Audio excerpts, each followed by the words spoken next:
किसी शहर में अपनी पूरी जिंदगी खपा देने के बाद भी एक बेटा अपनी माँ के लिए कफन भी ना जुटा पाए तो सोचिए उस बेटे पे क्या बीती होगी।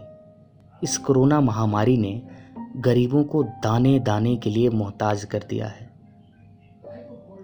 झुग्गी झोपड़ी में रहने वाले लोगों को तो 2 जून की रोटी भी मैसर नहीं है। 24 मई की देर शाम जब रंजीत की झुग्गी पर कुछ मदद की नीयत से गया तो उसकी माँ कराहते हुए बोली, अरे ये बउआ, हमरा नाती महीने भर से खिचड़ी खाता, तनी रोटी के इंतजाम करा दा बउआ। उन्हें अपनी चिंता नहीं थी, वो अपने नाती और परिवार के लिए रोटी मांग रही थी। दरअसल रंजीत की माँ सरला देवी लंबे समय से बीमार थी। मेरे ऑफिस के रास्ते में इनकी झुग्गी थी तो मैं कभी कभार इनका हाल चाल पूछने जाया करता था और यथासंभव मदद भी करता था। मैंने उनसे हंस के कहा, अरे अम्मा, तू अपना ध्यान रखा, रउआ बाबू की चिंता छोड़ दा। कल तोहरे लिए हम चावल, आटा, आलू, तेल सब ले आई, चिंता जना करा। यह कहकर मैं अपनी घर की ओर चला गया। अगले दिन दोपहर में मैं अपने मित्र श्वेतांग के साथ इनकी झुग्गी पर आया और आवाज दी, ए अम्मा, देखा तोहरा खातिर चावल, आटा, तेल, आलू सब लेके आइल बानी। मैं भोजपुरी नहीं बोल पाता, पर उनकी सहूलियत के लिए मैंने कुछ इसी अंदाज में उन्हें पुकारा।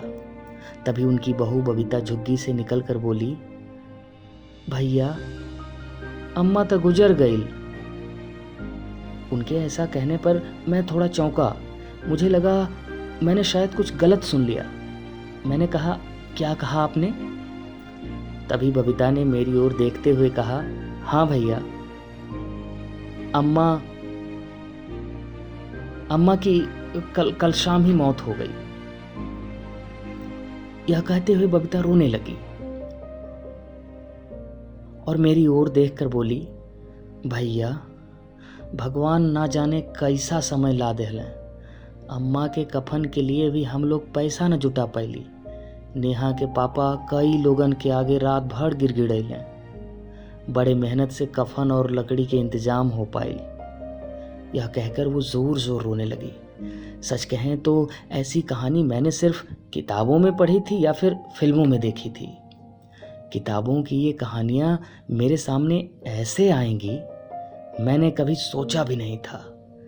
ऐसा लग रहा था जैसे राजा हरिश्चंद्र की कहानी सतयुग से सीधे मेरे सामने उतर आई हो। मैं समझ नहीं पा रहा था कि क्या कहूँ। तभी मैं खुद को संभालते हुए बोला, बबीता जी, आप चिंता ना करें, हम करते हैं कुछ अपने दोस्तों के साथ मिलकर इंतजाम। आप अपना ध्यान रखें। इसी दौरान बगल में खड़ी एक बुजुर्ग महिला रोते हुए मेरी ओर आई और बोली, ए बउआ, ये लोग समस्तीपुर बिहार के हवें। हमन के पास न हिया कुछ बा न हुआ कुछ है। रंजितवा रिक्शा चला के परिवार के गुजर बसर करत रहल, लेकिन कईयों महीने से रिक्शा भी खड़ा है। अब तो ये समझ में नहीं आवता कि क्रियाक्रम कैसे हुई। हमार सखी रही वो, लगातार मरे के बादों के शांति न मिली। बूढ़ी अम्मा के इन शब्दों ने मुझे अंदर तक झकझोर दिया। मैंने हिम्मत जुटाकर उन्हें सांत्वना दी कि अम्मा, आप चिंता ना करें। इस घटना का जिक्र जब मैंने सोशल मीडिया के माध्यम से अपने दोस्तों से किया तो उन्होंने मेरी खूब मदद की।